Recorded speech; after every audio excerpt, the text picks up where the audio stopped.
kind of a bit of an anxious teenager, so that only maybe. Well, and it probably didn't help that you had a fondness for books. My goodness, you actually like to read, and so there was probably a reading group of people that read in your high school. I guess that you gravitated to, right? Or nerdy for other reasons, maybe. I think I was kind of a private reader. I used to think that if you really love something, keep it close to your chest. No more. I'm kind of a yapper, so. But back then, I think my parents were really the ones who I could talk to about books a lot, and they introduced me to some writers that have really had a major impact on me. Yeah, that you mentioned all this in the book, and in fact, toward the end of the book, it really jumped out at me. There were several books, In Cold Blood by Truman Capote. She's reading that at age 16. I don't know if you've read that lately. The movie is great, but that book, it's hard to sleep after you read that. It's truly profoundly scary, is it not? And so there you are. Mm-hmm. Also, Smiling Through the Apocalypse, another book from back in our day. Your parents, I guess, had a copy. It's sort of the greatest hits from Esquire magazine. So you had Gay Talese, you're reading all these, and Truman Capote and others. So a lot of folks your age get into music through their parents' record collection, which you also did, but you also got into books through their book collection, is that right? Yeah. Now tell us about your mother. She was a journalist. Mm-hmm. My mother wrote for People magazine, and major influence on me, of course. I'm very lucky to have artistic parents. My mother, when I was like 11 or 12, she took me to see Joan Didion reading in Los Angeles, which was incredible, and I actually got to speak to her, which is like a life-defining. I'm always thinking back to that. It was an incredible moment. So yeah, and of course, Joan Didion influenced me when I was writing this. I have to mention her as a young woman writing about California. Yeah, you were a big fan of the White Album, I think you mentioned in the book. And your dad, and you have all this in the book. Your parents pull you aside separately almost and tell you what's going on with your grades.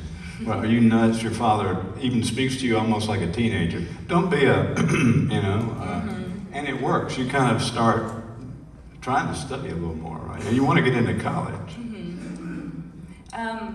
I think what I really did was focus in on my writing. As a teenager, I prioritized reading and writing a little more than I did schoolwork. But I think I was reading under the desk. But I think that's ended up quite all right. Yeah, while I was reading along, I had to stop and think. You were 16-ish, 17 when you wrote this book, right? I wrote the bulk of it when I was 19. Okay. I had just finished drooling when I was 19 and mastered the art of tying my shoes. But yeah, I'm thinking the voice sounds so knowledgeable and almost old soul. I hate to use that cliche. And the vocabulary, and then when I got later in the book where you talked about all this stuff you're reading, it made sense. The voice is like I say, it reads older, even though it's total high school hijinks.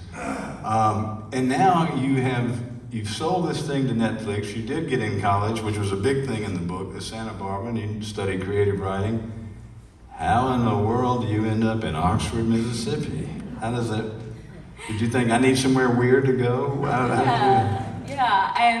an MFA student at the university here. I love Mississippi so much. Chicken on a stick.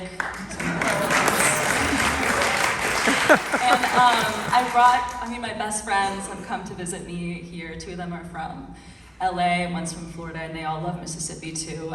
Every time I talk to them, it's on and on about the gas station barbecue. So. Chicken on a stick, because in the book you're kind of something of a health nut. You eat a lot of healthy salads, but now you've discovered chicken on a stick. Yes, it's open at all hours, so. That's true. It is 24 hours, which would fall right into your what you love. Also, you've said, I believe it's on your website, that you live in a haunted cottage in Mississippi. What's your address, Vita? Tell us where are you? You don't have to tell us where you're living, but tell us the haunted part is interesting. Yes. Well, it's like 100 years old, the house I'm in. It's actually falling into a ravine, so I need to find a new place, unfortunately. So if anyone knows of anything, let me know. Well, if you're interested in a shiny new condo, I got you covered, I can tell you that. They're like mushrooms. Except not as much fun. Yes, there is some drug taking in your high school. There's some mushrooms going on, and everybody's smoking weed, you know. And now it's legal here in Mississippi. Are you enjoying the weed in Mississippi? I've got a family listening in. All right, I'm not going to get you to get yourself in trouble. So what happens after Mississippi? You get your master's. Why do I have it in my head that maybe you would like to write fiction? Is that true? Yes.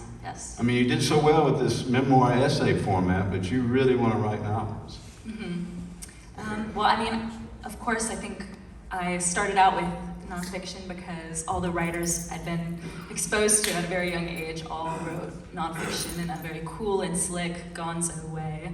But I don't know, I have really felt drawn to short fiction. I like being able to be as absurd or out there as I want. And I'm also very sick of talking about myself when I write.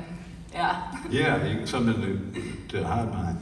There's also a nice video of you and your dad, and you're singing Crazy by Willie Nelson, and your dad's playing guitar. And your dad, I found, and your mother too in the book, they're both on you about your grades, and I found that really refreshing. And you sort of listen to them sometimes and then sometimes not, but it sounds like musically and book-wise, you really have a bond with your parents that maybe a lot of people don't have, especially, folks in high school. Is that fair to say? Yeah. Your dad is, well, now they were so worried about you. What do they think now that you've published this book? It's selling well, it's going to be a Netflix series. What do they think now? They're very proud of me. Yeah. I mean. And they signed off on this Mississippi living in there? Yes. They're not terrified? Yes. All right.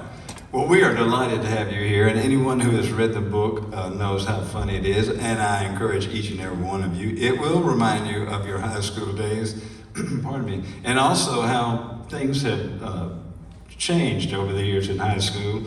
In really wonderful ways y'all have of cheating on tests and homework is off the charts, man, and like the invisible ink is incredible. Mm-hmm. I know now they have ChatGPT, so they're not innovating like we had to. So. Now you're thinking, those kids now got it made. We had to come up with invisible ink. Yeah, well, it is wonderful, Bea, and you did a great job on it, and I thoroughly enjoyed it. And thanks for being here on the show. You're going to read just a little bit for us? Yeah. Y'all want to hear a little bit from it? I'm sure it is called If You Lived Here, You'd Be Famous by Now. Bea Bleidner. I'm always a little bit nervous when I open this book up again because, I'm 25 now and I wrote most of this, like I said before, when I was 19. And, I'm very critical of myself, so I'll be like, I would have done it differently, or, that's embarrassing. But I was recently talking to some friends and they were just talking about how important it is to be compassionate with your, younger self. And I'm always thinking, I hope my future self is proud of me, so I will extend that to my younger self now. This essay I wrote, it's called the One Direction essay, and I had just been reading a ton of Bret Easton Ellis, and of course in American Psycho, Patrick Bateman, as I was going off on these crazy pop album reviews, so I thought that I had to have a pop moment in my book. This is about the boy band One Direction. And also, I now a solo act, Harry Styles, if you didn't know, came out of One Direction. Years later, I ended up seeing him live on tour. I was in the pit, and we made very passionate eye contact. So it was a full circle moment. All right. It was 2010, and the doomsday clock had granted us 5 roomy minutes until mass destruction. The world was still coming down from the cultural high that was David After Dentist. Piranha 3D shocked and awed us all, and an 18-year-old Miley Cyrus had just taken a massive hit of salvia in the presence of a surreptitious cameraman. Our Bieber had a bowl cut, and all our it girls wore Uggs.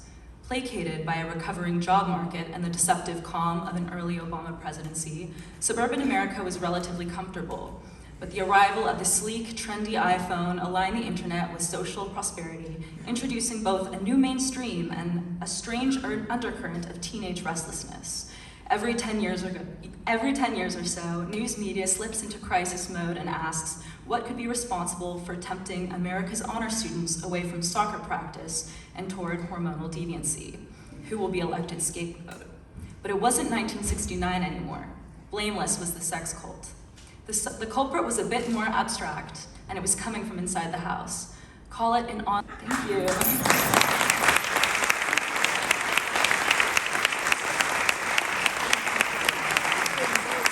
Bleidner, y'all. One more time for her.